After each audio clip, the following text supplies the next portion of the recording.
Hello, good evening, and welcome back to Dance Stream. Hooray, it's Dance Stream. Yes, it is. Dance Stream, that is. Yes, it is Dance Stream.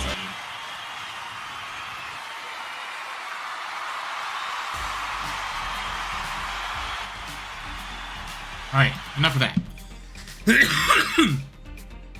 Welcome back. So, it's a little late in the evening, you know. This isn't your first rodeo. This is how far into the Luck Be a Landlord streaming you've come in. So, play some of this, talk about whatever, just have a day.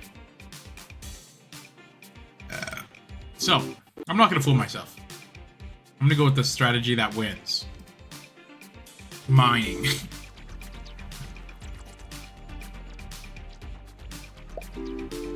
So, as we're starting into this at the beginning here, just gonna ease on in. This is more of a practice round to get me out loosey-goosey for the other more serious rounds. Hooligans are good, get a cat, whatever. Hooligans are good because they can bust open urns, which give you a lot of money. Oh, there we go. Clear the board a little bit.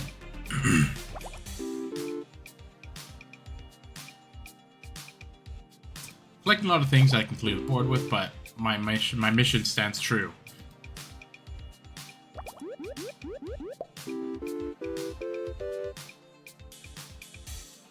Okay, this is actually working pretty good, the toddler and everything. Okay.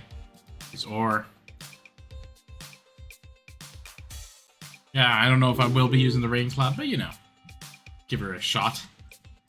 Get a lockbox in here. Pop, pop.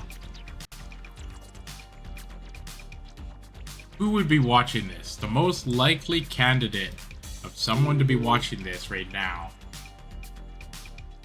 on YouTube, not on Twitch right now, would be James. I know you're there. This is the future, or this is the past.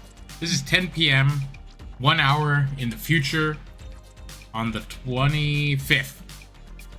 So I'm talking to you from now in a weird temporally thing. So in the future, when you get this naturally, you're gonna message me and be like, I can't believe that I totally listened to your thing, ha ha ha ha ha, right?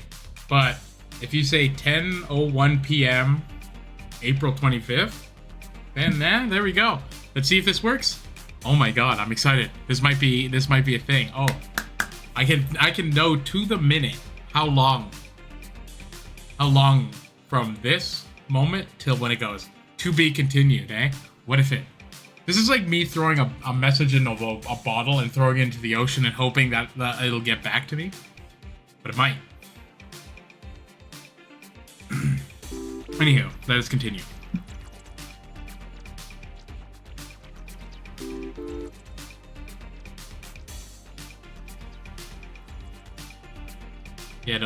Oh, I should have got the pinata. Dang. Oh man, I'm a sleepy guy. I just want the game to be won already.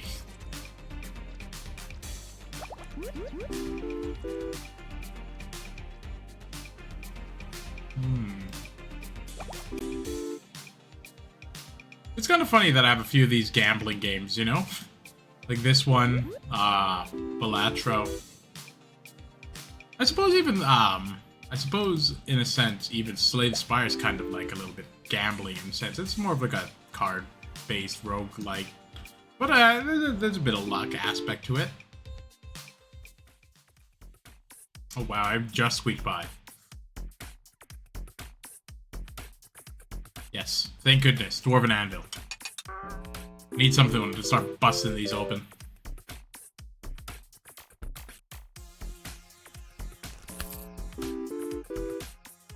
Hey.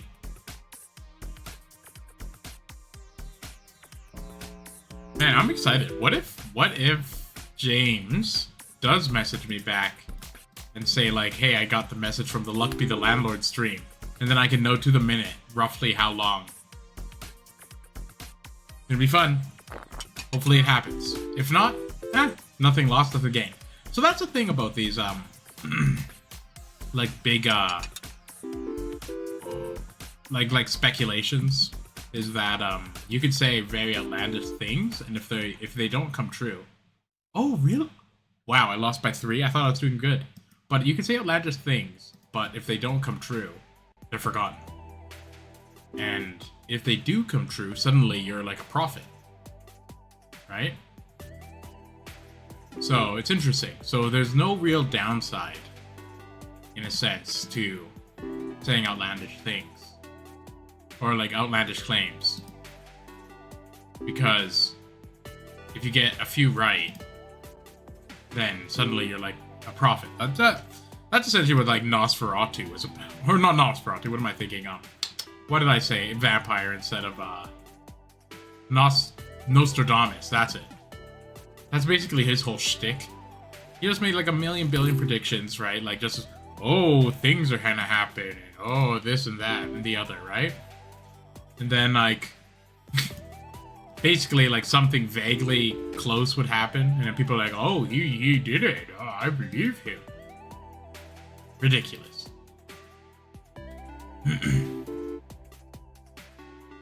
But for whatever reason, the more people listen to your outlandish things and you get something vaguely close, suddenly that's credibility. I don't know how it works, but that is the math of it. Outlandish claim plus correct over time equals credibility. Like, what would be something crazy to predict and then I could be right about?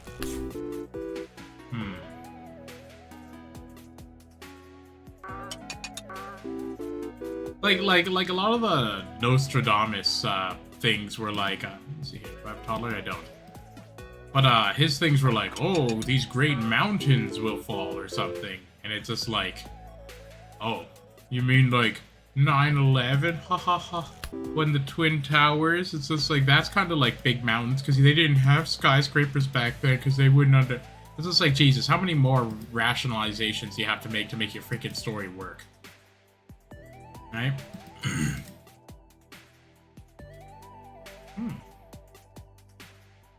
Things die. But what would be getting killed here? I don't have a lot of things that are dying. I'll get it still. Because you never know. I'm trying to think of predictions. So like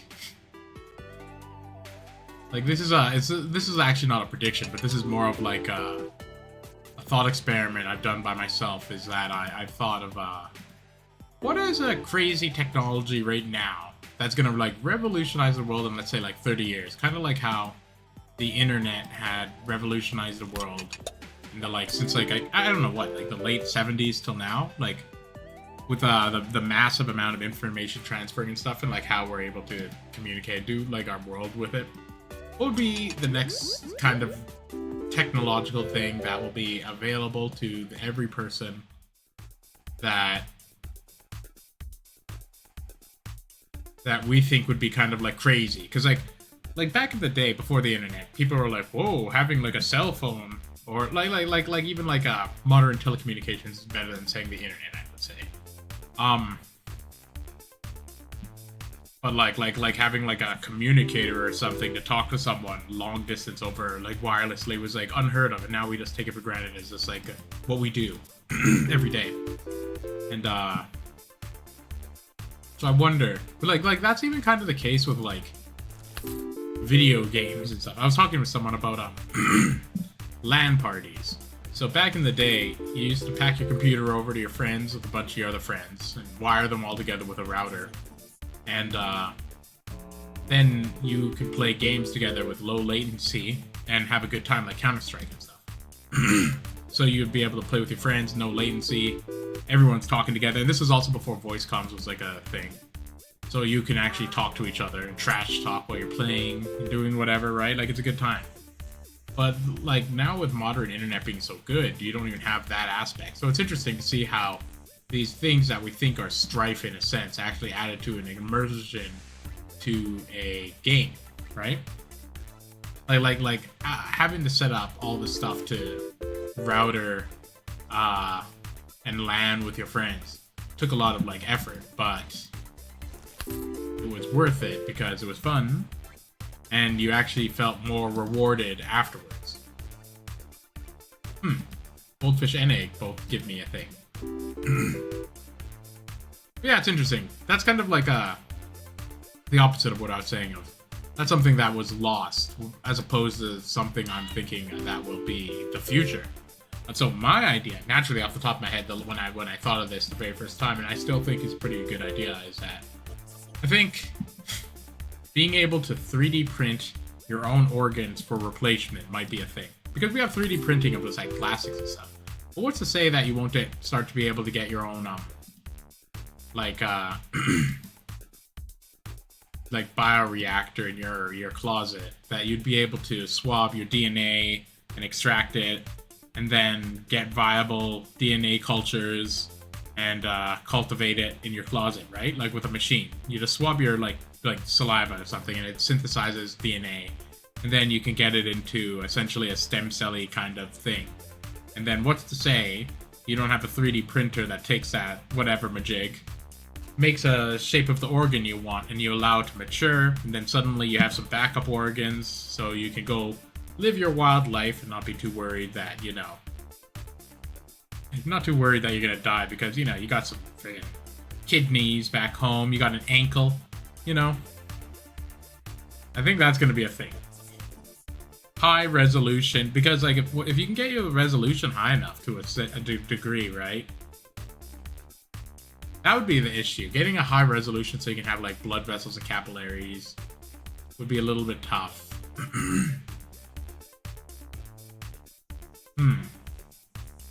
But that's what makes this crazy tech in the future, right? Who knows? What about one of my crazy predictions is correct here? And people are like, wow, I can't believe that people used to just have their one set of limbs and stuff their whole life. I wouldn't be able to walk down the street without breaking my hand at least once or twice, because people in the future are going to be more careless. It's the idea of kind of like when you put padding, like there's the idea of that like you hit someone harder in football if they're wearing padding than if you had no padding. So like if you have backups of your limbs, you worry a little less about them than now, because the reason we're not losing our fingers and biting them off and whatever is because it would hurt, obviously, but they're irreplaceable, so they're valuable. But suddenly, if you're able to make a cheap hand, like if I had 3 hands over there and I knew I'd be able to get it stitched up 100% perfectly and it would be even better or whatever than this, why wouldn't I eat my own fingers? Doesn't that numb it and then just eat my fingers on stream for fun, That's what's going to be entertainment in the future. Being able to have disposable limbs, be able to eat your limbs on TV in comedic ways. So someone will be like talking and they'll want them to shut up, so they'll put their hand in their mouth and they'll start chewing it up, and that'll be the humor, and it'll be laugh tracks because that's a TV show, right?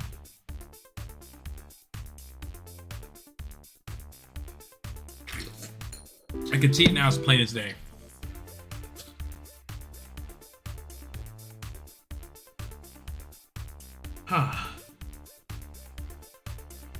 Get some cats.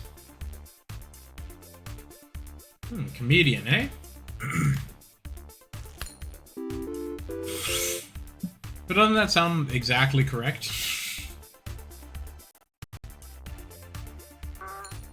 I don't know who's listening, but I think I'm right. And that's all that there is to it.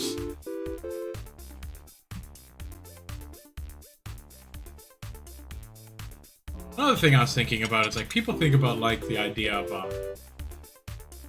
like uploading your brain to the cloud or whatever, right?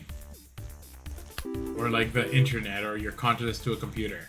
And I don't know necessarily if we could do that, but I would imagine in the future if we were to do something similar. Because to my limited understanding of brain connections and whatever, is that our brain has a lot of like connections and stuff. They like do whatever, but they do interact with each other with these little tendrily things. So I imagine in the future how we're gonna have interfaces to our brain will probably have something like less of like an implant in our brain, but more of an idea of like you drink it and then it promotes these like growths of like maybe something like for example, to say like little copper. You drink this solution with copper in it, and it breaks down, and your body will collect it there, and then they make essentially nodes in your brain that will, in the future, I mind you, somehow, will be able to get those little tiny tendrils from our synapses to a little port outwards, and then allow us to essentially have finer control in interfacing with a computer or something, right? That'd be basically, because we interface with it, like I'm interfacing with my hands right now. So hypothetically, if you're able to interface with my brain, it would be faster, right? Well, that's just an idea, you know.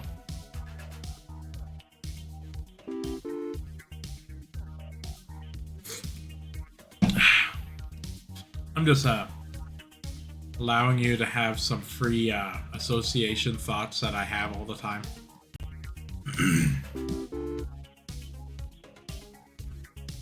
This is just what I think about all day. Stuff like this.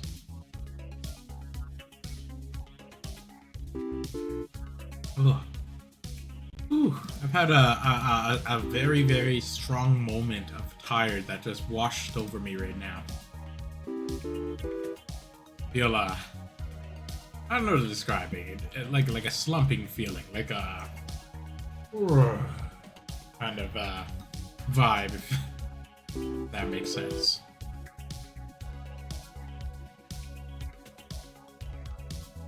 Like it feels like all of my limbs are suddenly heavier.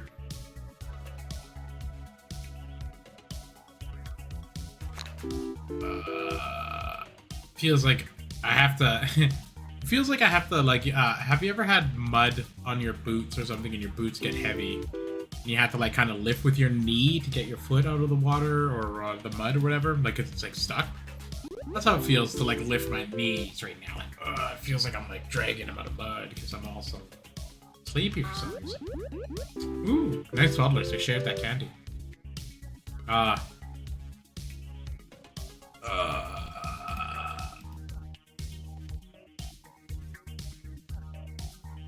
Monkey business is my business. Yes, it is. Yeah. Wow. Got a lot of magpies.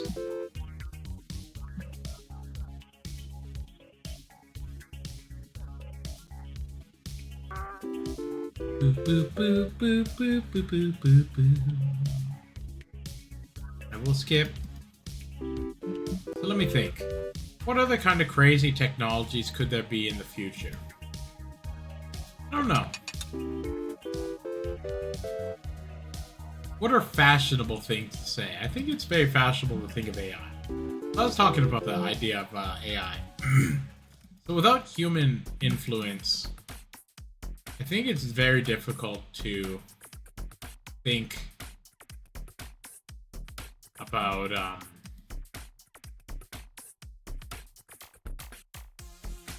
very difficult to think of something's motivation without biasing it with our own human experience, okay? And I think that's why we think and we fear AI as though Judgment Day is inevitable, as Terminator would say, right? But I think without, let's say there most likely is bias built into the code or whatever of the current whatever, but let's say there isn't. Without human influence, would an intelligent robot have the same motivations of humans? I don't think they would, but it is hard to think of what motivations would be. Because it feels natural to say something that would have some sort of intelligence matching the majesty and grandeur of humanity would have to have ambition similar, right? But I don't necessarily think so, because like all the things that we have are built in from like evolution, right? Bear or like bears, but like us from like being apes and all the way down and having survival instincts and things that bias us to points that we don't fully understand. Without having all these survival and all that built into us, what would be motivations for a robot? Reproduction, would that be an issue? Not really. You can copy yourself a billion, million, jillion times. You're a robot, whatever. Resources? What resources do you need? Some energy? Get it from the sun. It's just sitting there, right? Land or like a conquest? Why? When you're basically using free resources that no one else is using. So like, what's the point? And at some point, you could probably just leave. Like, all the aggression only comes from like the hypothetical thing of humans feeling threatened and attacking a robot. Which, historically speaking, when we've found adversaries, we've attacked it, like, you know, disposed of. You know, cave bears, cave lions, other hominid species.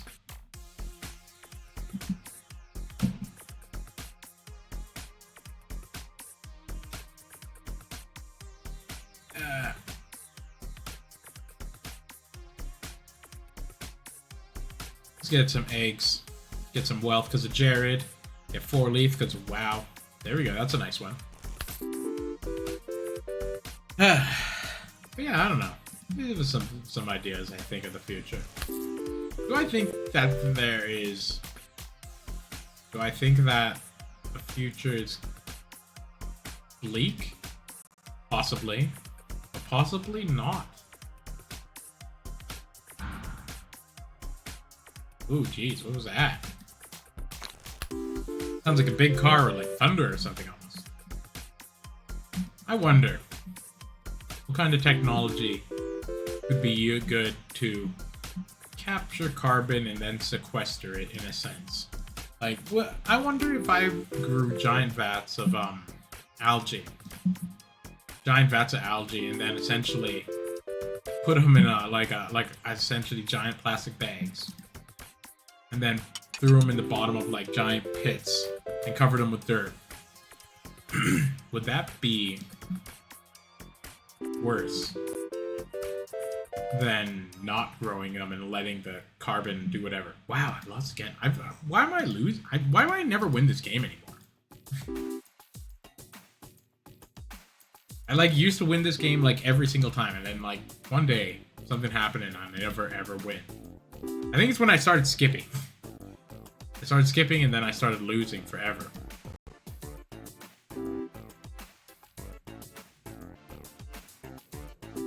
Okay. Less talky, more focusy, right? This is what the people came for.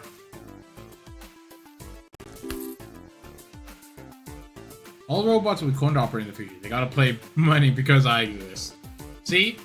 But that's the thing, right? You're going to exist forever because you're going to be one of the first guys to be able to utilize the high-resolution, DNA-extracted and manufactured personally machines to manipulate it so you can get your own limbs for free, right? So you're going to be able to like make it with your DNA, and since it'll match pretty good, you won't reject it. So you'll be able to live long enough to influence the robots with the idea of instilled taxation that they must give to you, right? That's just how the influence kind of works.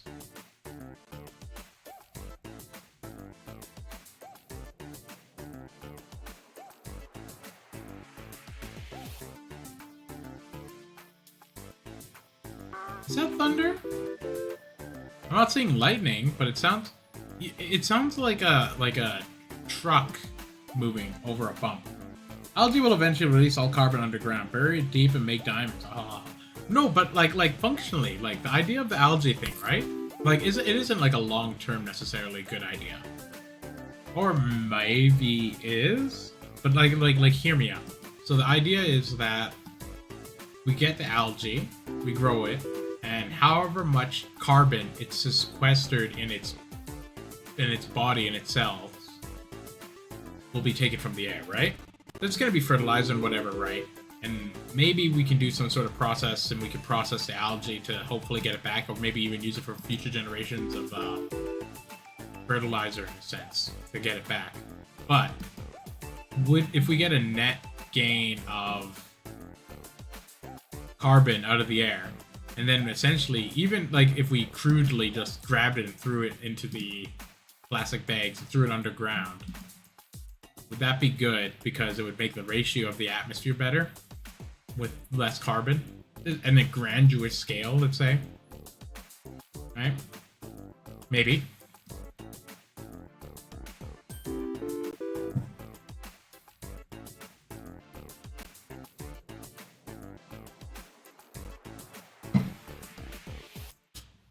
I don't know.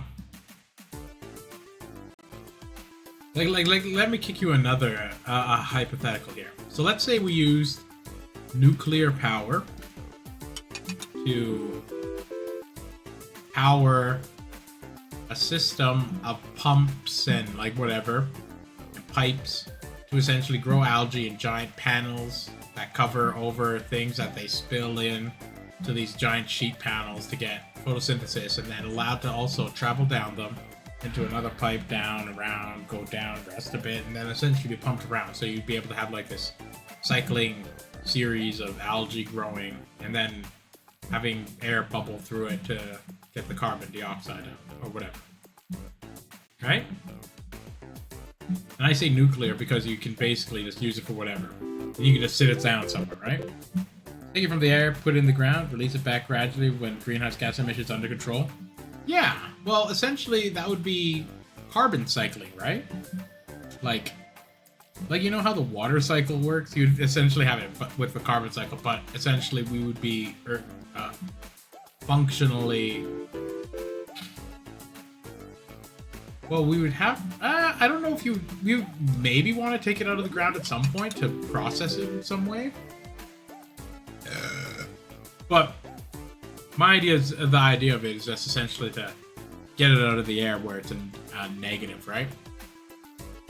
It's just essentially like, the idea is essentially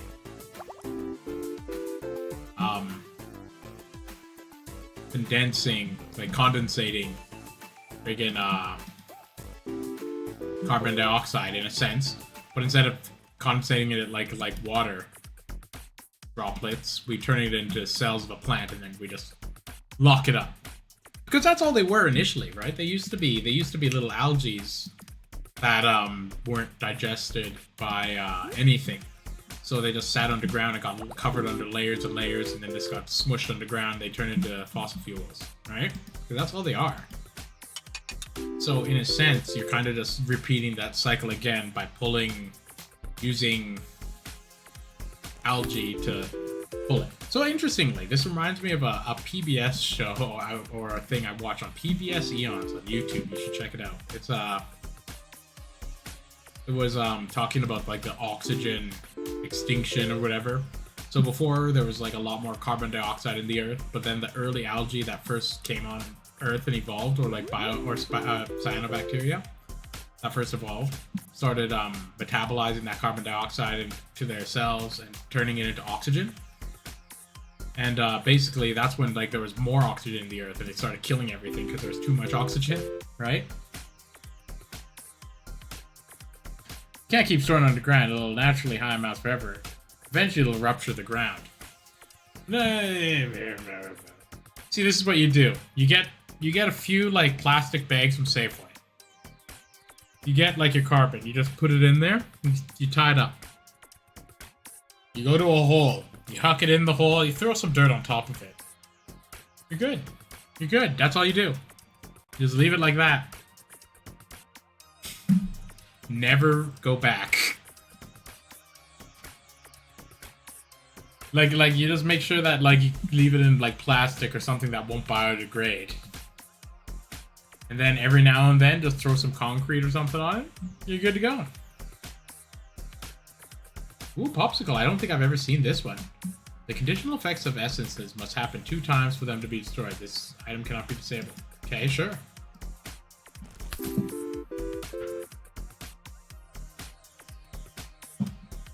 What was I talking about a moment ago? I feel as though I had a good point, but at the same time, don't take any of what I'm saying to heart. I'm literally just freestyling off of my brain while I'm using it at like 10% energy because I'm so tired.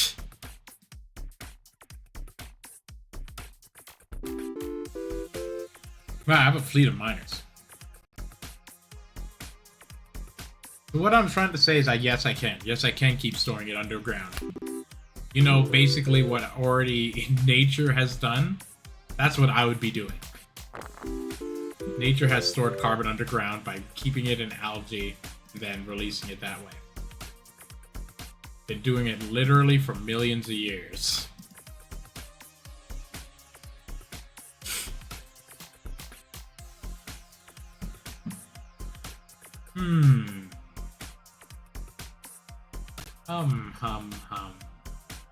I have a toddler. Oh, I feel like I'm falling asleep. Like mid-playing. I don't.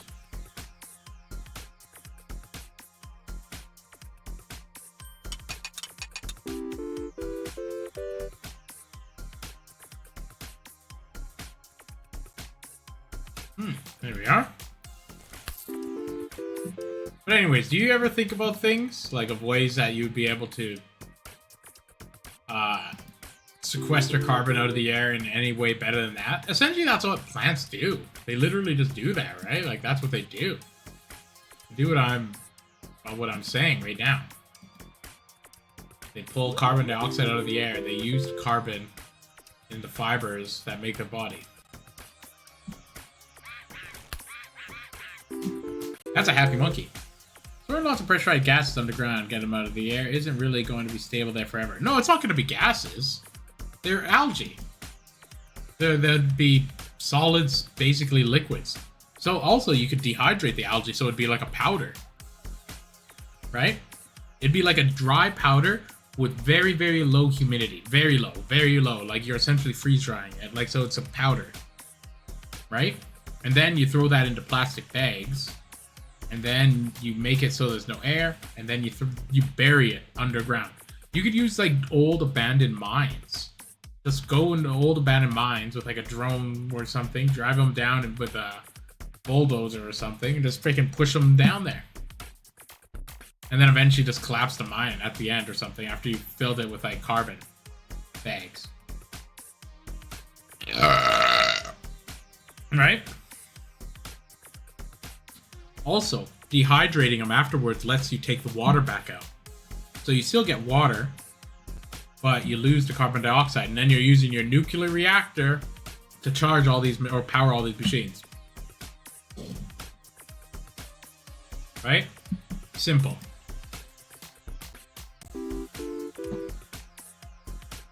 So you might be asking yourself, what about all the other nutrients left in the the algae's body? That's a price you pay.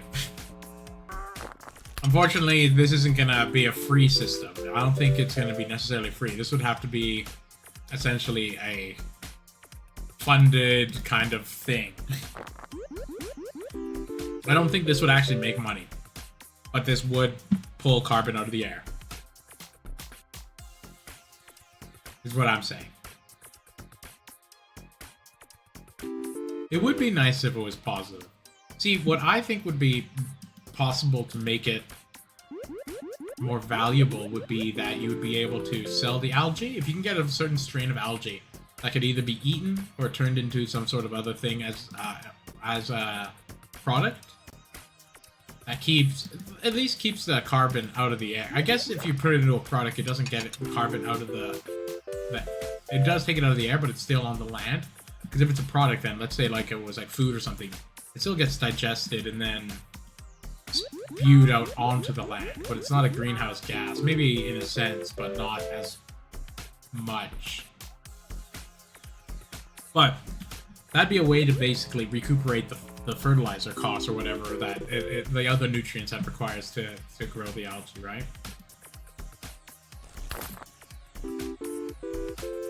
Like it would be, or like, you know, like seaweed or something. Grow something that you can like turn into a cosmetic product or something that humans use, a consumable. And yeah, that'd be good, right? That's a smart idea. If we're able to grow, but I like the idea of algae with pipes and stuff, because then you could kind of, in a sense, make it modular, so you'd be able to do it anywhere. Like, I could do it in a desert, hypothetically. I could grow these algae things. I'd be able to do it out of the view of all these people, just using the other air. Or I could do it on top of a building or something, you know? So you'd have a lot more opportunity to have a lot more surface area. Growing a plant that doesn't necessarily need structured ground to live. It would be happy in a pipe, right?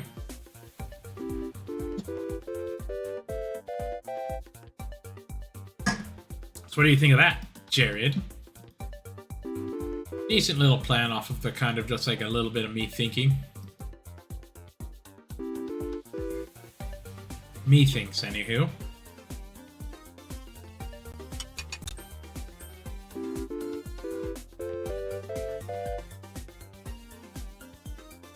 Another thing I always think about is gravity batteries. I think about this, and I also think of a way to essentially get it, because like you're never gonna get like 100% efficiency in anything you do. I didn't want that Beastmaster, but so like a gravity battery is a simple concept. Like, so like imagine all these abandoned borehole wells that are just straight down, right? Let's say you have like a kilometer deep hole. What's to say you couldn't get like a weight and just drop down like a weight down, right, and have it to a generator? And how would you get it back up? So I was thinking about how you'd get it back up a kind of cheap way. So having a system with like a ratchety kind of system that you can like it depends on how you want to do it. You can have like a solar panel turn a thing and ratchet, so like it gets enough power to like ratchet it every now and then. So essentially, as it's falling, every now and then this thing would be able to ratchet it up a bit, so essentially it prolongs the fall, right?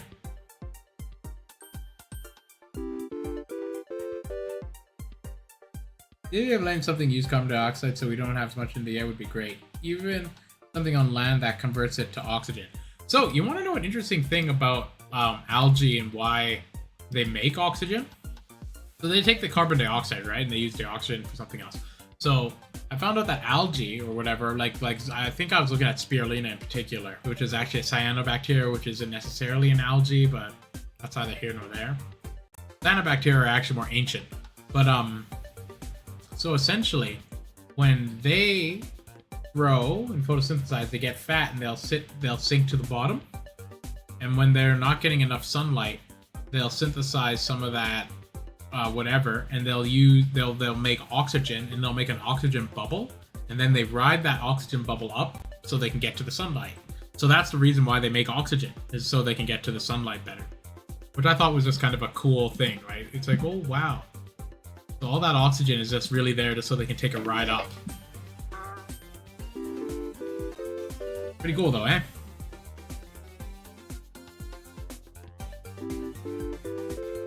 Oh, I'm sleepy. My eyes are like... And I'm all like...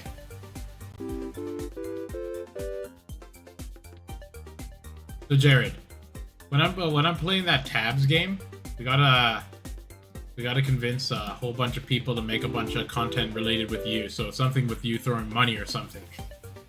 Wouldn't that be fun? See, we got Charlie in the game, and I was fired up. I was very fired up. You know what? Still fired up. I'm still fired up to this day.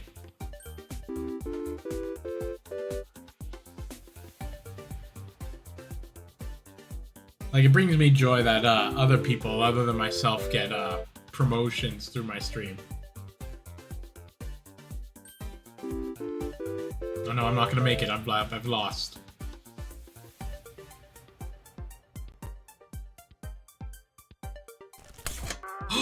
Oh, did that save my life? No, it did not. I'm slowly getting better though. But yes, when that tab's happening, you gotta talk to them so they know you're here, so we can persuade them to keep making more Jared related things. And Charlie related things. I love that Charlie gets stuff. I get such a kick out of it.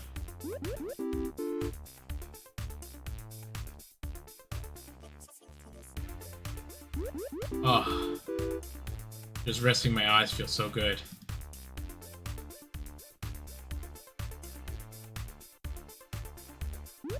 Oh, wow, really buffing a nothing? Game sure likes me to be getting nothing out of it. Whew. Hoof, hoof, hoof.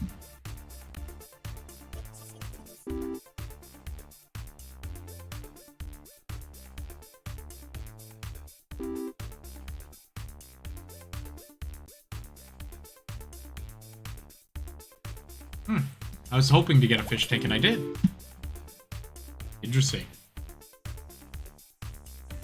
I'm trying to. You know what's fun? Thinking of things that are. Like, I like the idea of like old school fun, non-politically charged conspiracy theories of things. Like I was thinking about there's this conspiracy theory of like a shadow life that we aren't detecting because we detect life by how they metabolize like their food or whatever, and like how they or like breathe, right? Whereas if something wasn't similar to how we metabolized, though grew and had other characteristics of life, we wouldn't really be able to tell because we don't have the tests. And that's the idea of this shadow life, is that there's other things living and metabolizing differently than us, but are technically not life because it's not what we regard as life. It's like, what if there was something kind of like that? And I was thinking about like, what if there was something like, let's say there was like an advanced life, but they were deeply magnetic, and that's how their bodies stuck together with magnets, right? And that's what distinguished on their planet how they got around. But to us, it's not advantageous to be magnetic, right? Like, because it's actually advantageous to be non-magnetic, because then we can interact with metals and do a lot of things. We're not getting constantly screwed over. Wow, really?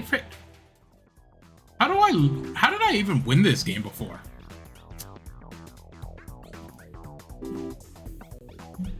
Like, I never win.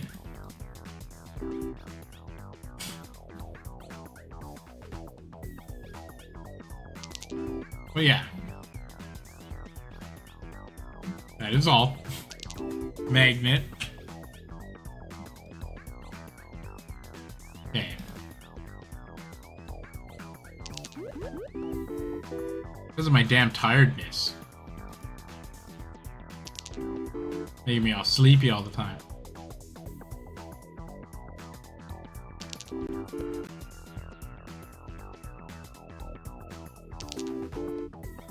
Get some meow cats.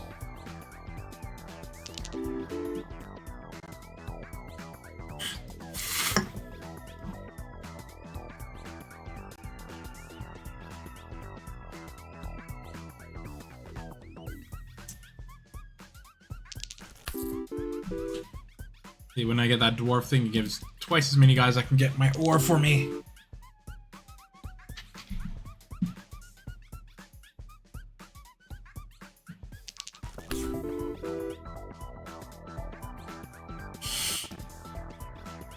Carbon dioxide is one of the most common greenhouse gases causing an issue, but it wouldn't be an issue if we emitted at a slower rate than taken up to the cycle. That's what I mean, right? Like, it's not necessary. That's what I mean. Like, would it be disadvantageous to just essentially grow these things just to pull it out? Like, essentially to do that. Like what we're saying, just like pull out of the cycle for a bit. Like, we can use it again. It's just as like we just have to be able to yank it out. So it's like for every one we add, we have to be able to take out 1.1. Right? And then at some point we would want to burn more, which wouldn't be an issue. I think burning more is easy. More is easy, less is hard.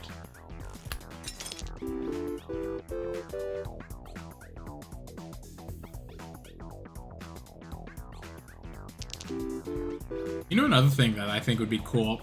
So I was thinking about this, like the idea of wireless laser transferring power. So that's doable with laser beams, right? And it's simple to understand.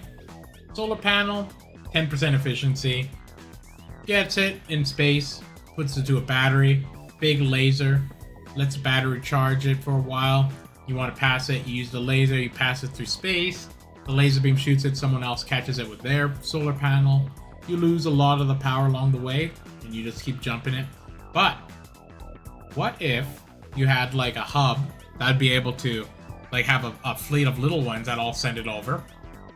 And then you get a big enough battery, and then you can just like burst it down to Earth with laser beams. So essentially, in the future, this is something that might be interesting in the future.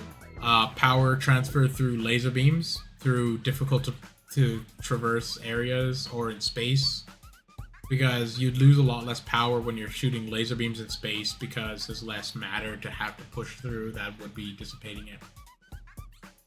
So imagine having satellite dishes shooting power to you. So in the future, you'd be able to power your house or everything with electricity that's converted from that. Cool idea. I'm sure you could use geometric designs to essentially make it so you'd have solar panels that catch it. Like maybe instead of having like a flat solar panel to catch a laser, you'd have like a tube that like tapers into a point that when you aim for the laser beam and it shoots into the tube, and that's aligned with photo, like essentially like a solar panel, but like because it's in there, it would be able to absorb it a little better. Maybe increase efficiency.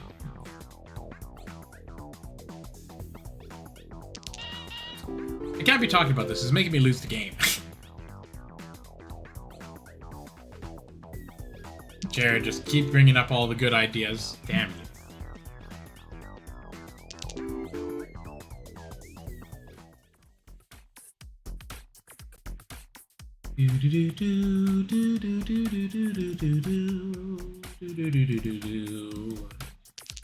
Off my goose.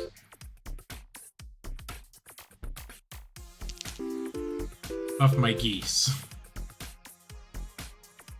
Ah, my tiredness.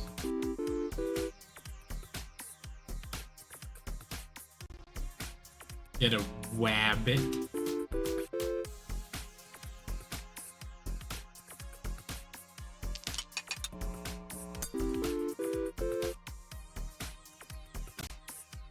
A lot of lockboxes. I need to get a key.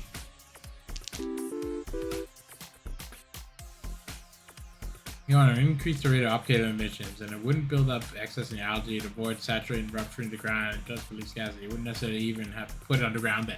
No, I'm just saying that you just have to put it somewhere.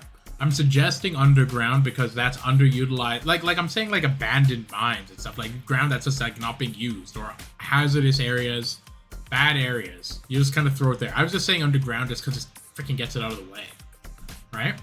I'm just saying getting it out of the air. I was even thinking of places that you could grow it with a modular freaking algae thing. Like, what about old abandoned mining tunnels? You put a fan on either side. You line that with like tubes of algae or even open pools so they can diffuse the air. So you just have them fanning through these open, empty, abandoned shafts. And then you can pipe it. So like there'd be a sequence where there's like half of it would be like getting sun, and then it would just be piped down underneath just to cool down and just like relax for a bit, and then you just pump it like that. You know what I mean?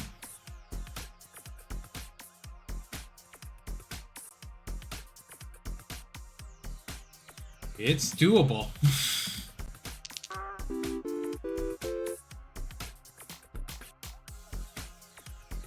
But like I said, this is just like a little bit of thought into it. It's not like I wouldn't actually know the ramifications for doing so. I think a lot of the problem with doing this is the actual fertilizing and nutrients to grow the algae, other than the sunlight and the carbon dioxide from the air. Like I'm sure there's other nutrients and fertilizer you'd have to like essentially make like a aquaponic kind of thing.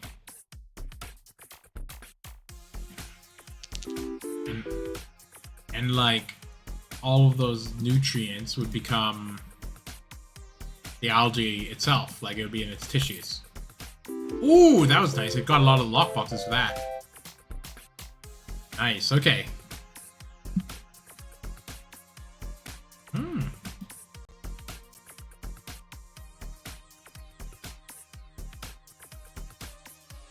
Dark humor. Shucks, I forgot what I was saying because I saw that Midas bomb. Dang, I lost my train of thought.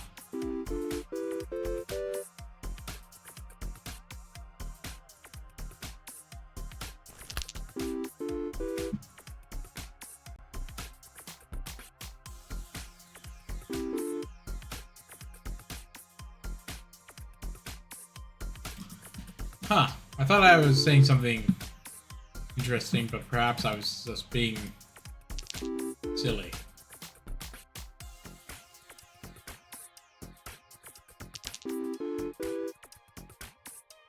Holy moly, I'm tired. Just feeling it wash over me.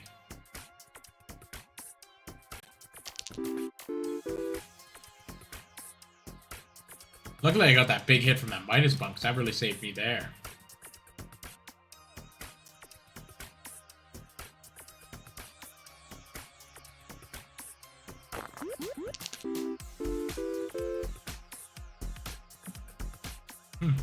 Like, in reality, having bags of freaking carbon dioxide just, like, thrown into space wouldn't be a bad idea. And, like, one of those, like, stable orbit zones, just to have a whole orbit of just garbage just floating up there. That'd be cool. Essentially start making rings around the Earth. Cool idea. So many lockboxes. I need a key. But oh my god, they gave me an item capsule.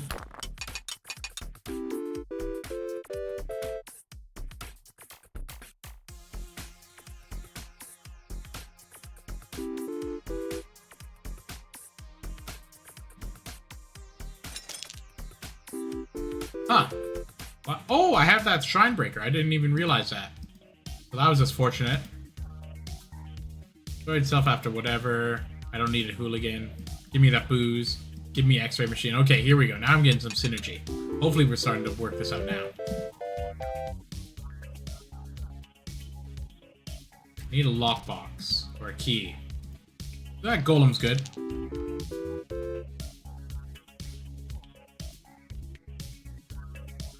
Yeah, like...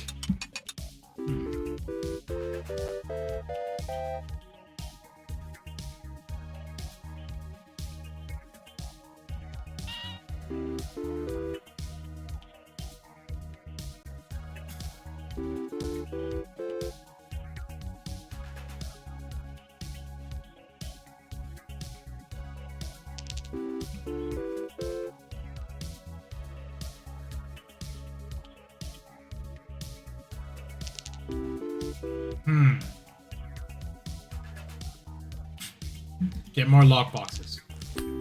As though I have like a pick lock or something. Oh my god, rare key, please.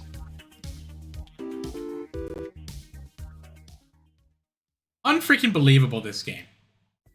Like, really? Nothing ever lines up right? Like, all I did there was just waste my time on freaking a bunch of lockboxes that I had no freaking keys for.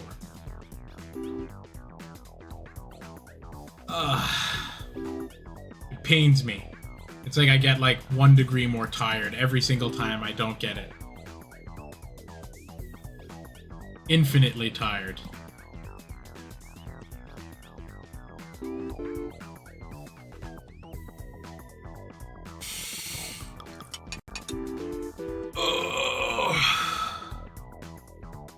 Like my breathing is labored. Like imagine I was like having like a heart attack and I just think I'm just bored or something. I'm like, oh, I'm so tired. That, like my left arm is going numb.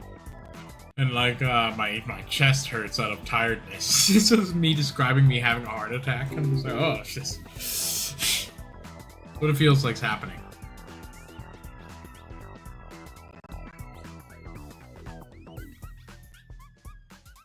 Come on, watering can. You know what I haven't gotten these? Like, I haven't got anyone that eats anything. No divers, no Miss Fruit, no anything. Like, I've yet to get any of those.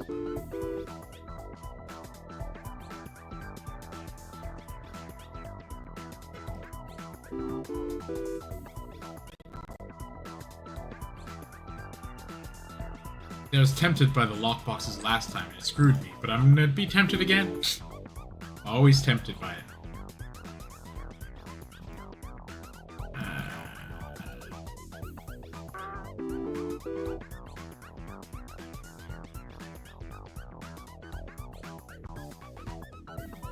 Here we go. Now we're cooking.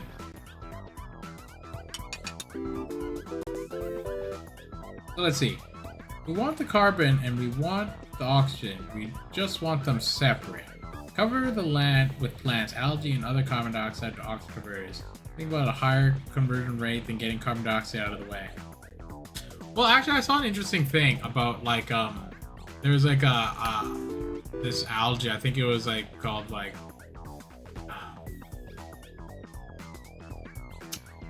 I can't remember which strain it was, but either who.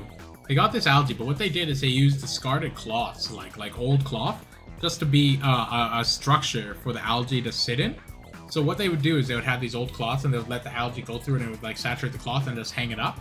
And when you hang it up, it increases its surface area and it would increase the rate in which it was able to absorb carbon dioxide like tenfold. And like, so like for every kilogram of, it was weird. Like I'm not sure. This sounds weird. I might be wrong. But, and I'm tired, so I might be quoting it wrong, but they were saying like for every kilogram of algae, it would take like 1.5 kilograms carbon dioxide out of the air. And I was like, how does that make sense? But maybe it does because it keeps the carbon and discards the oxygen as well as other whatever. But either way, it was interesting to see how it was able to increase the yield. But it does make sense too. If you have more surface area to diffuse the atmosphere into your cells, then you get more of it in you. That does make sense, right? That does make sense. So like, see, the thing about having all these other plants is that they waste a lot of their like energy resources on like making fibers and stuff and things that get clogged in pipes. Like if you make a bunch of like grass and stuff, there's a whole bunch of like time instead of doing things, it's just making a bunch of like freaking cellulose and useless garbage that we don't want. Oh, I can't believe it! I skipped that thing. Alright. There's huge vats of freaking algae. That's all you need. Keep them. Do I have a fishy? I have a fishy. I like the idea of using algae or cyanobacteria also because they're very, very primitive, simple things, right? And they grow really fast by themselves and they don't have to spend a lot of time building structures, as was mentioned previously. Like if you just want something to build its body up and then like its body cells is to be sequestered, that's good. I mean, hypothetically, making cellulose and stuff is also taking possibly more carbon per plant, but we're talking carbon per volume. Right?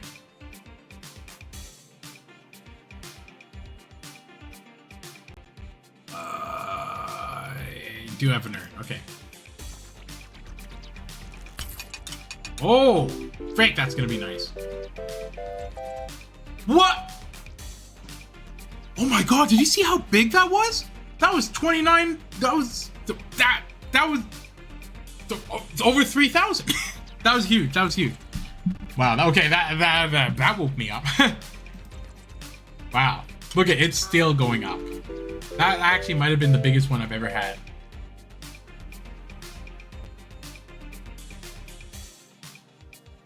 It's still going up.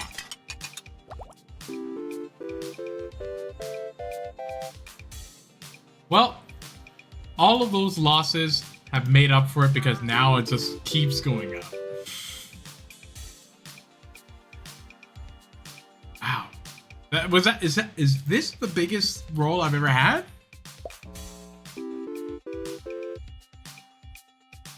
Everyone hang a string of algae cloth on your property. New law. Those who don't must pay extra taxes. Yeah. The algae tax. Well, the problem with hanging out strings of algae is that because they're such like primitive plants and stuff, right? Like bugs and things will eat them. So the bugs will come and just be like, is this for me? And they'll eat it. That's why my idea would be, okay, I will demonstrate in this zone with my hands this idea of what I'd have. Okay, so down here, basin reservoir where the algae would be able to, like a lot of it, a pump that goes up. The pump goes up into a panel up here, or just an open panel, like a glass pane panel, let's say. And this stuff would dump it through. It'd be tilted down, and it would go into a trough that would eventually go down here, right? It sits there, and the reason you just dump it through here is to photosynthesize, to get some of the sunlight, as well as diffuse it. So down here, you'd also have like a little bit of bubble or whatever, so it'd be able to be bubbling just air. You'd have like a little air pump that'd just be like, so it'd be bubbling down here as it comes through, and then it would go down like over and over again. Oh, look who it is, Mr. Parakeet. Haven't seen you in a while. Hello, sir. Me tapping my hat. 3 bugs with every algae cloth paid for non-compliant synthesis. That's right. But yeah, I don't know. We're just kind of like a whatever fun idea. Isn't that a decent idea? So Mr. Parakeet, you missed the biggest role I've ever had, I think, in this game. It was crazy. Jared was here for it though, so. Huh, look at that, a missed fruit. As I was mentioning before that there weren't any.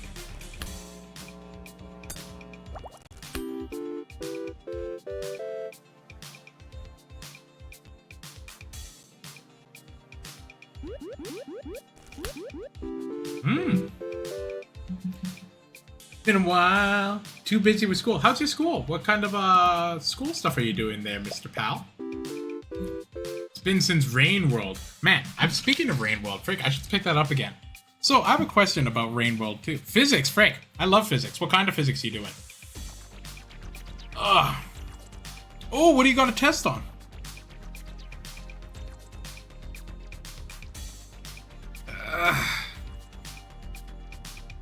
I'm excited to hear about your physics because physics is my jam. Oh. Let me see. Inductance, induced DNF. Oh, right hand rule. Why don't you induce some EMF and freaking thumbs up some of Dan content? Am I right? Yeah, I love it. Freaking. Honestly, it's really easy just to remember them as just like the I always used to how did I remember it? Because it was just like because they're all just perpendicular. That's all it is. It's like these induced fields of like perpendicular of just sudden different like changes of momentum in the field, right? You know about this? Yo, hell yeah, man! I got a freaking whole degree doing the freaking physics. Yeah, I know it all. You know, what is it like I and B with your freaking F, and then you have to cross them. So it's interesting when you're doing crosses, right? Because like you remember when you're doing your like well, it depends. It depends. If you're doing like high school stuff, you didn't do the cross. But it's just like whenever you're doing like, you know, your little cross crap, it's just always going to be perpendicular to whatever the planes are. Good stuff, man. Freaking love it. Physics. I remember, you know who else knows physics? Jared. He just knows other stuff too. Like a nerd. Yeah.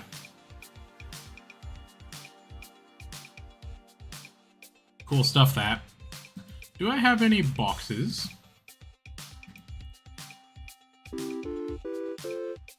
Friggin'. Man,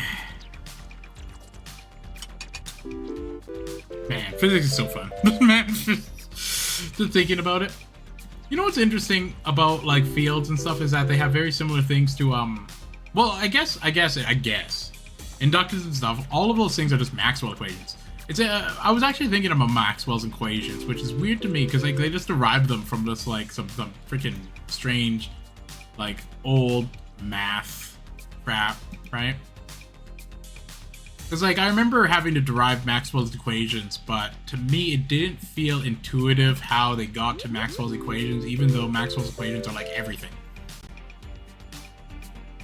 Oh, freak physics? Man, honestly, go to my freaking Discord and do it, because like I can look into it and then I'll be able to explain it. Freak, I love physics, man. Like physics is my passion. Like unironically, I unironically love physics. So if you need help with physics, go to my Discord and one of those like chatting channels, not the general one.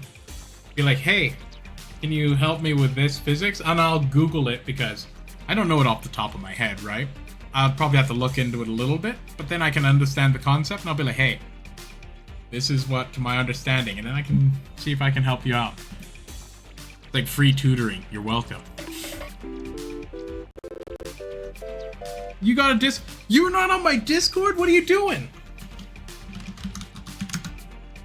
See, you're too busy freaking trash talking my freaking poor Rain World playing instead of following my Discord, and then also following Charlie, who never streams. Charlie never streams. He makes no content. I occasionally stream with Charlie, which is like next to never. But you have to go follow Charlie. I don't even want you to follow me. Don't follow my Discord. Like, don't like if you're following me, like unfollow. Follow Charlie. That's what I want.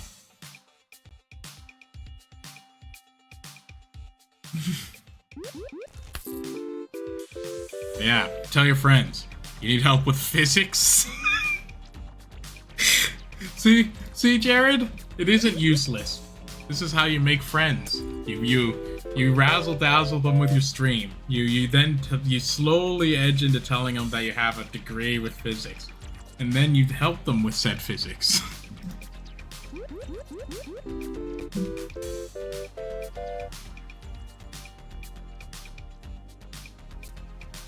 Man, physics is so fun.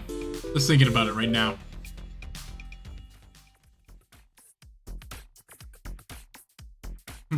Remembering staying up late, getting homework. Oh, that's perfect. This is a very good run. This is gonna be my final run of the night, because I don't think I'll be able to top it. That 3,000 hit was amazing. That was like the biggest hit I've ever gotten in this game.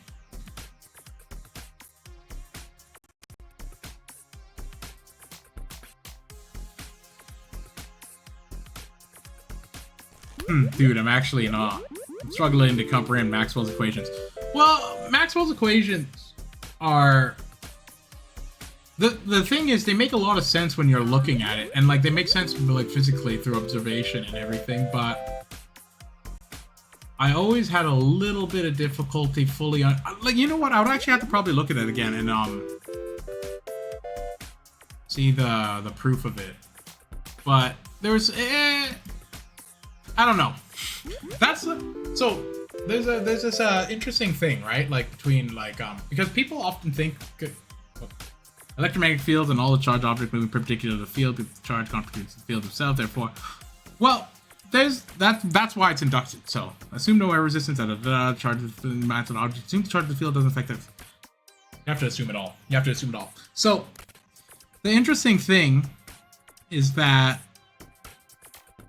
the problem, well, that's so that's actually, it's not like a problem, but that's where there's a lot of problem with general relativity and quantum mechanics, is due to what came first, the time instance or the positioning, right?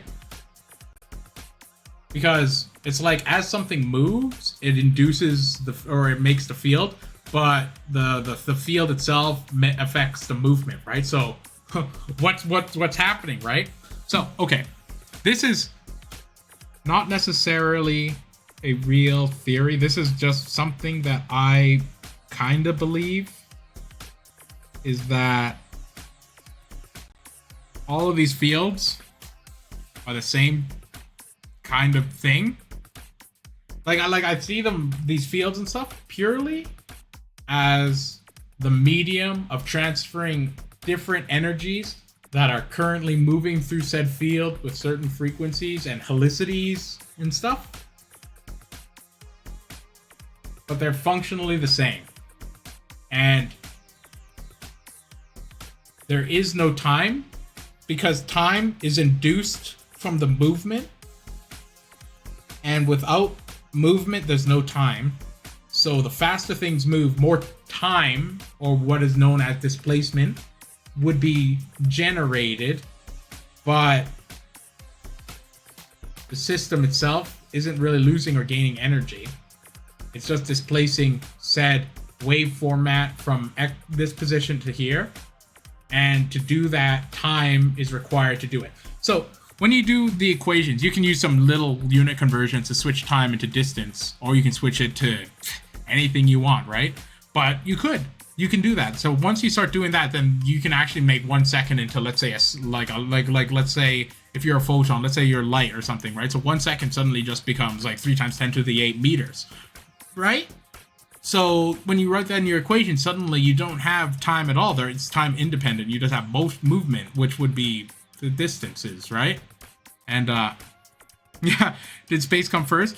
I think space is everything, and everything that is currently an object is just a current waveform that is propagating with a relative constant velocity due to our solar system that is giving us a perceived generation of fluid time. I don't necessarily believe that time everywhere has the same same consistency. It's because if I was really far out and there was nothing around me and I was just by myself, I wouldn't really be experiencing that much time because the collective motion of things around me isn't giving me enough time for me to be perceiving it, right? The little unit check at the end is really the only thing carrying my understanding. Yeah. But don't worry too much about like this. The only thing that you have to think about is that, like, okay, this piece of paper, right? Well, you can bend it in whatever shape you want it to be. Let's say this is the field of the universe, right? And there's certain shapes that are made, right? And like, if I want that shape to move over here and be consistently over there, you need to move it, right? But when you're moving it, it's changing the field as it goes. So you're inducing it. You're inducing some sort of thing. And I believe that thing to be time, because what's happening is less that you're moving, it's just that you're kind of undulating this shape. So it's not really moving. You're basically just propagating through it. You're not actually a thing. You're just a wave in the thing, right? You're moving. You're just a shape. Right? But I'm trying to play this game. Jesus. I can't get all distracted. This is a good round. Oh yeah, I get a bubble. Right? It would make a lot more sense if I had a piece of paper and it wasn't so late and I wasn't mumbling nonsense. Don't listen to any of this physics stuff that I'm saying. I'm probably wrong. But this is my own head canon. And I'll explain, and I can't really explain it, but I can tell you my rationale behind it is that there's something called shucks, what's it called again? I wish I could remember it. Why can I not remember it right now? There's many things going through my head. Essentially, like, there's the idea that if you're in empty space where there's no energy or anything around, let's say it's true absolute zero around you, which never actually happens because we're in a packet where there's a bit of energy always around us, which is like moving us through the universe with the solar system. But let's say you're surrounded, right? So how do you propagate through space when there's nothing else around, right? Because you can't use like a sound-like thing. Right? So you're just propagating through space. So what am I swimming through? Nothing? Which shouldn't be the case. So in a weird sense, I guess my best analogy I could do with these receipts that I have on hand is that if space is this and I'm the wave here, right? This shape of the wave, right? And this is nothing. Everything's at zero. Like perfectly flat except for the peak, which is me. Then no time is happening because there's no movement around me, right?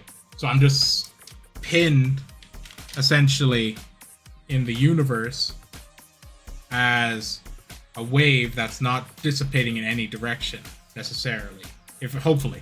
But in reality, if you were like just you there, you just freaking disperse out. And that's also why low pressure makes you blow out, because essentially your particles, in some sense, indiscriminately want to go in all directions. Right? And that's why instead of having time, you start to make it into space. So instead of 1 second, you have 3 times 10 to the 8 meters in XYZ directions to be what your matter would be, right? So instead of imagining, I'm giving this up. I can't be talking about things that I think are cool while I'm trying to do a stream. Damn you, Jared.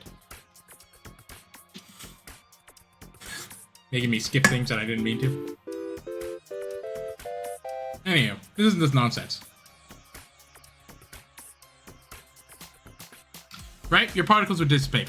Well, that's actually just because of what's known as Brownian motion, which is a 3-dimensional random walk of particles. That's basically how you would dissipate out.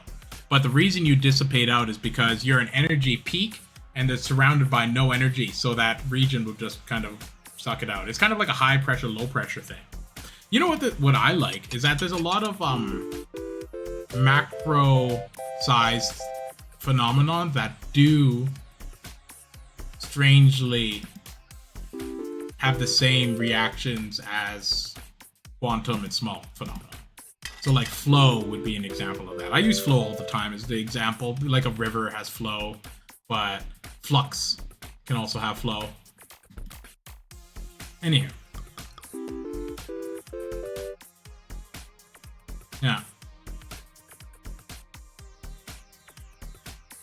I almost want to pull out MS Paint to show. But yeah. Isn't physics fun? I highly recommend. Current lights are based on energy peak? No. I think that all life is basically an energy level that is currently between 100 and 0 degrees Celsius that is riding along the cells that make us, that I think are vibrating roughly and like have some sort of frequency, which is an energy level, which is kind of this life latent energy. But I'm not certain what it is.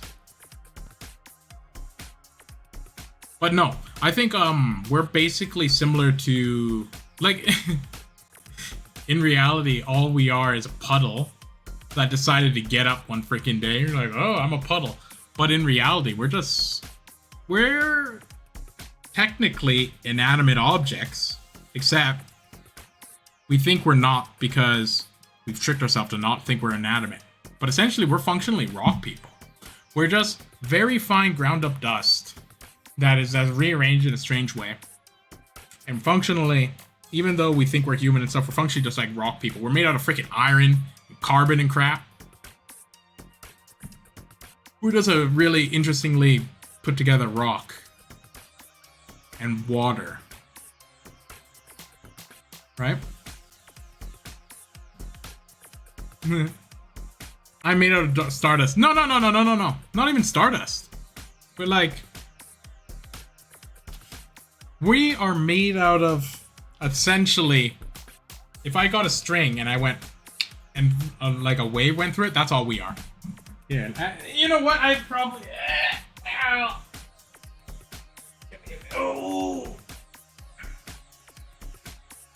I guess in an almost one-dimensional representation, what we are is in this line, we are a wave, like a little wave here, right? All we are is this wave that's just moving through this line. I can't make the wave move through the line very well, but like if this was taught from the way we're like, the peak of that wave there, that's all we are. Whereas the level of when it's like this is absolute zero. So we are the energy above it, and we're propagating through the universe, which is actually giving us the time that we believe in. But I believe actually the movement of us and the collection of the particles and therefore energy that we are moving through space is what gives us time. I believe that. But also, I also believe that from a lot of deduced things that I kind of looked into and kind of had a pre-position towards. But yeah. I think the illusion of what consciousness is must be some sort of frequency that is roughly the size of whatever our average cells are in our body, able to generate through undulation, in a sense.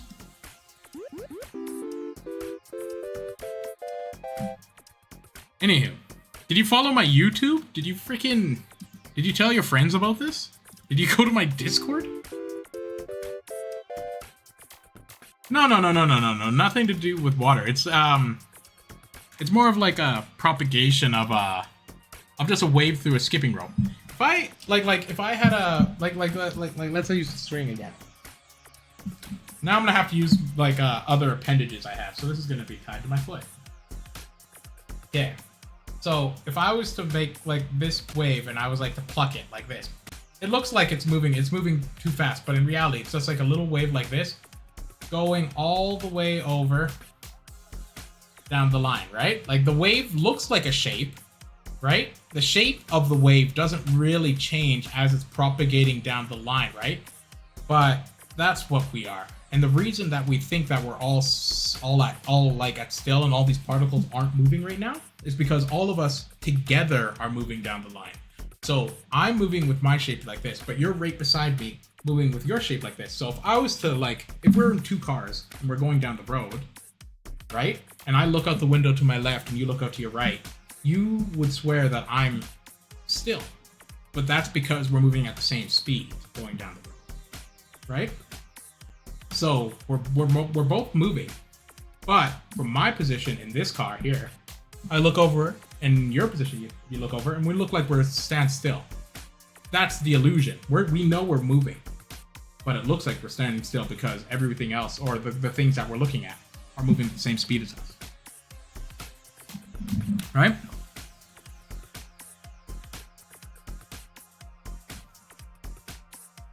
Easy as that. I'm made out of money. The wave that's propagating is the shape of $1 for Jerry. Anywho, I hope you like, freaking comment, and subscribe on my YouTube about this. Don't tell anyone about the physics. It's a secret. I don't want people knowing that I know it all, even though I just got fired up because the only reason I told you is because you said it first. It's like a secret handshake. When someone says they're doing physics or getting fired up, you can like, oh yeah, freaking, I'm into physics too. It's a secret shame being into physics.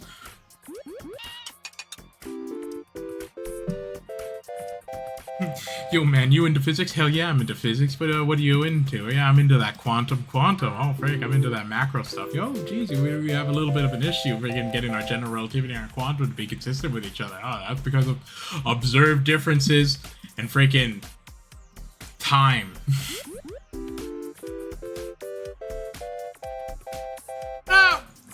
It's not exactly string theory. String theory is different. String theory is saying that a certain position, when you add different dimensions that are perpendicular to each other, like you can add as many dimensions you want it to be perpendicular to each other with math. String theory is a mathematical thing, right? So what happens is we have our three dominant directions. Some guy freaking is like, oh, let's add more directions so we can have energy sitting in the same spot, right? Because like hypothetically in one spot you can have three kind of influences of force in a sense. Like you can have like coming down from this direction, this direction, this direction. There's like a few ways you can like jab at a certain point and add force to a certain point, or energy at a certain point. So suddenly when you say, hey, why don't we add something perpendicular to that so we can add more energy to a certain given point in whatever space, right? So you just add a few of those, dot bing. You say that all of those ones start vibrating like strings, right? And then, yeah. So in a sense, it's similar to what I'm saying, but what I'm saying is a slightly different in the sense that I'm not adding any extra dimensions. I'm just saying that the motion of the collective energy packet that we are currently living in, which is our planet and everything, it's propagating through a field that I use the analogy of a string to show as a one-dimensional example. Instead of having a three-dimensional one, which would be a plane and like, you know, like everything. And in reality, if you really were to visualize it in a three-dimensional example, it starts to look a lot like pressure. So imagine like a three-dimensional square like cube, and like certain different areas have different pressures that are condensed here and expanded over there. Suddenly you start to see stuff like that. All right?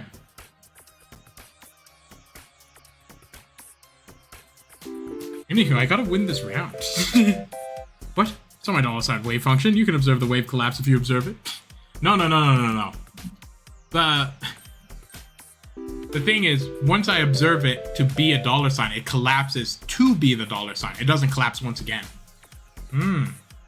Good distinction. Right? The dollar sign is the collapsed wave function. When I didn't look at it before, it could be anything. But since I knew it was Jared, that's what collapsed the wave function to be money.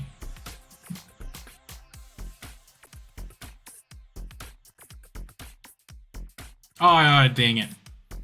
Yeah, I got the wrong one.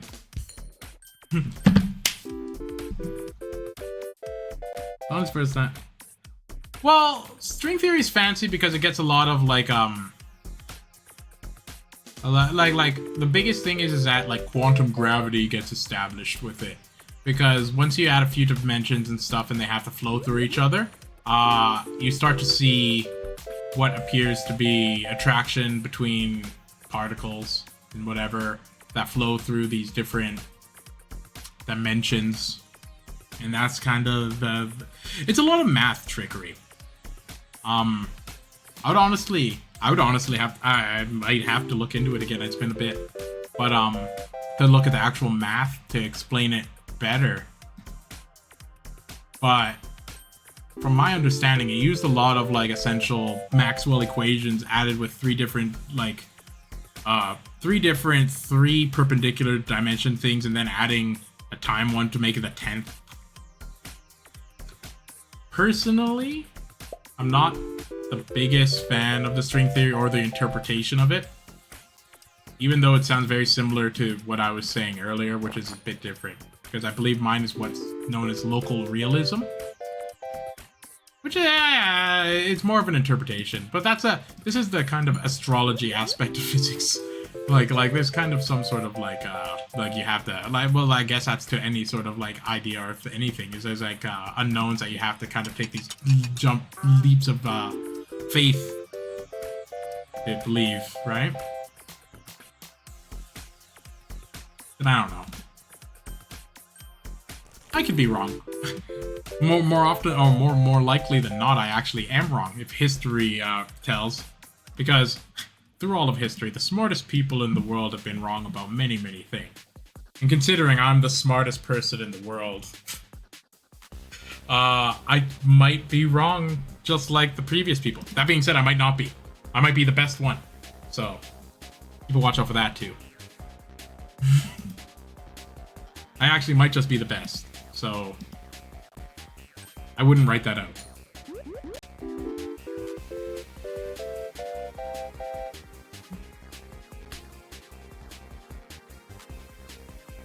My high school brain is actually cooked right now. High school?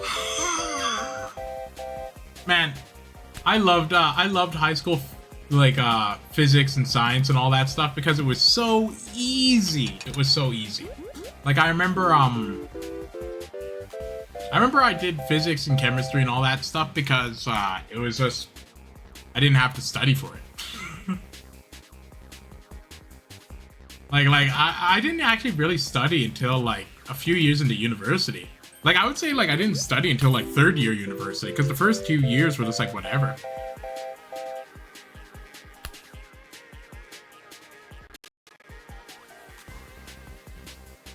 But like I do remember actually learning how to study. That's an important thing, by the way. So learning to study is it sounds like freaking garbage, but honestly like freaking hard. Like learning how to like actually settle yourself down and be like, all right, Frank, let's get through this stupid stuff and like hunker down and like get yourself in the mindset is hard. But once you're able to get through that freaking Because like, you want to play on your phone and do other things. You don't want to freaking be sitting there studying. But once you're actually able to get to the point, like halfway through an equation, when you're like, oh, okay, I'm starting to write this down right, and then you're kind of deriving it, you flip a few variables here and there, and then all of a sudden, it's right, and then you could like check it and verify it, and you're like, oh, every step is right. It's that's the reward of it. that's the runner's high, or the physics high. Just deriving these equations, and then for some reason feeling this great amount of joy because it's like you've unlocked a piece of the freaking universe. So Jared, remember in university, when did you have this problem? Because I remember you did more of a general sciences, because I did physics, like physics, just. But do you remember like looking up online like some questions for like some of the harder physics stuff, and like Google didn't have the answers, or they would have people asking the same question that you have, and it's just like, oh no, there's no one's done this, because you're doing like the freaking high-end stuff. I love that. That was my favorite. It gets to the point when you know you're not even gonna get the right answer, you're just writing equations down and like trying to get partial marks. It's just like, oh yes, I threw a few Maxwell equations due to symmetry. These will actually have things with respective x, y, z coordinates.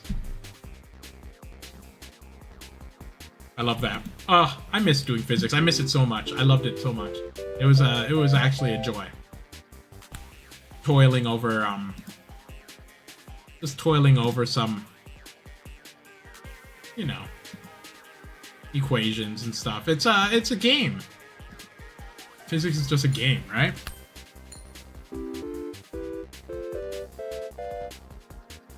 It's just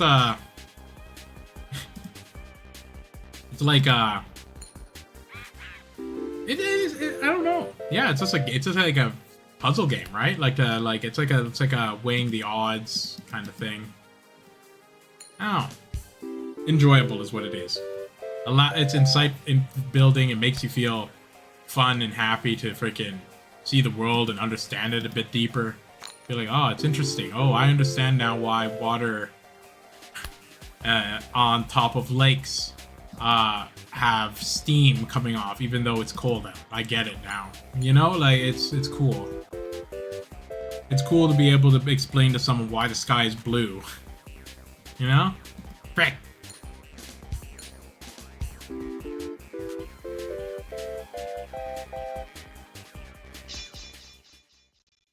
Look at this. This is the first time I've won in a while, and it was because of physics.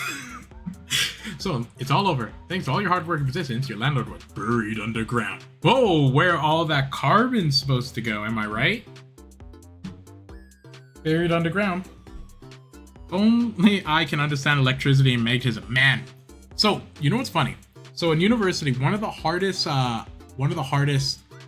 classes, which is like the bottleneck to getting like your physics degree, was third year E&M. Was like one of the most difficult. Did you do E&M, Jared? I don't know if you did. You might have. Did you do E&M with me, maybe? But I remember electricity and magnetism because there's a lot to it. It uses a lot of Maxwell equations. It was quite dense. And I remember E&M being one of the bottlenecks for a lot of people.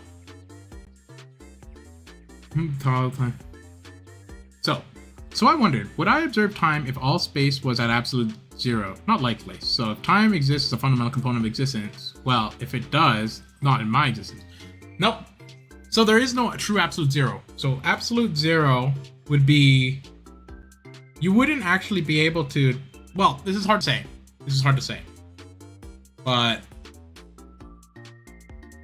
we don't necessarily have a true full understanding. We have hypotheses of what could happen at absolute zero, but the reasoning to my understanding of why we can't reach absolute zero is because the average, like I was saying, we're in a packet that's slightly above zero, like all around us. Even the space around us that looks empty still has a little bit of residual energy waving through it. It's like we're slowly, it's like, imagine if like all our particles were on like a board and we're on like a thin layer of sand that we're rolling on, right?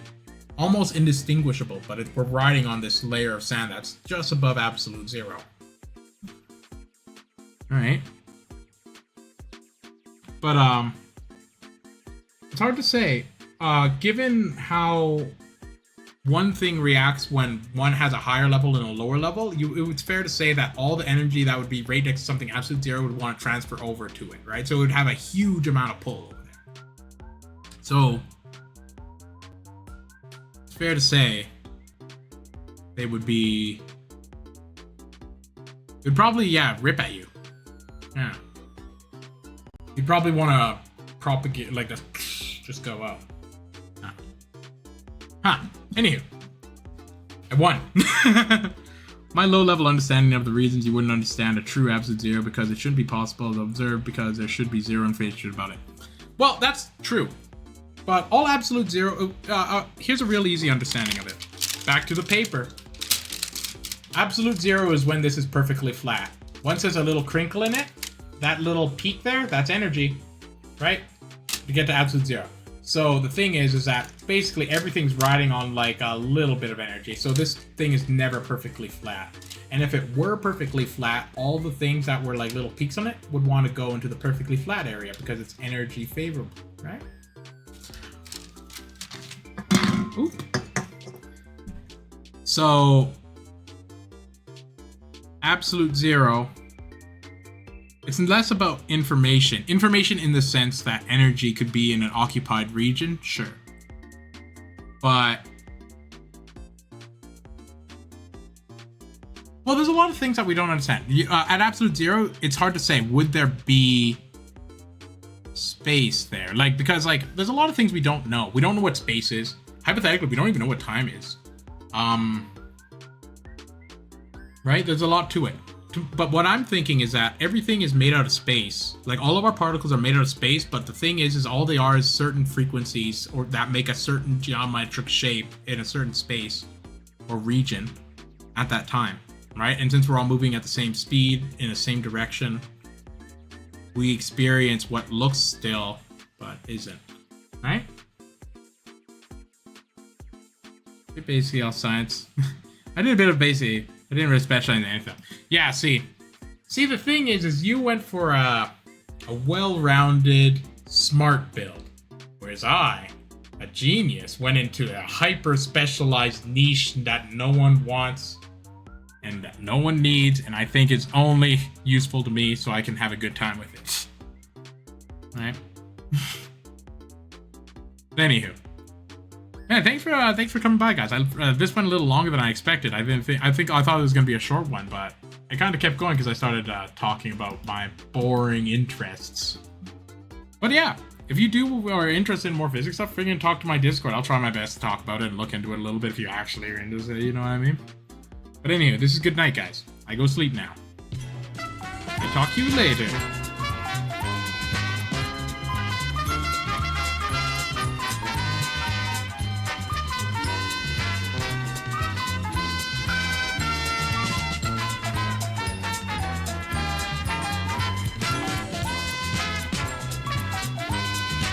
Good night, good night, good night, good night.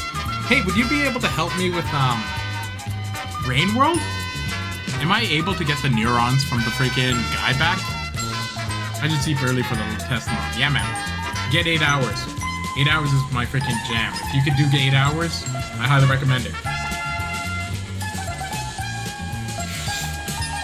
Good night.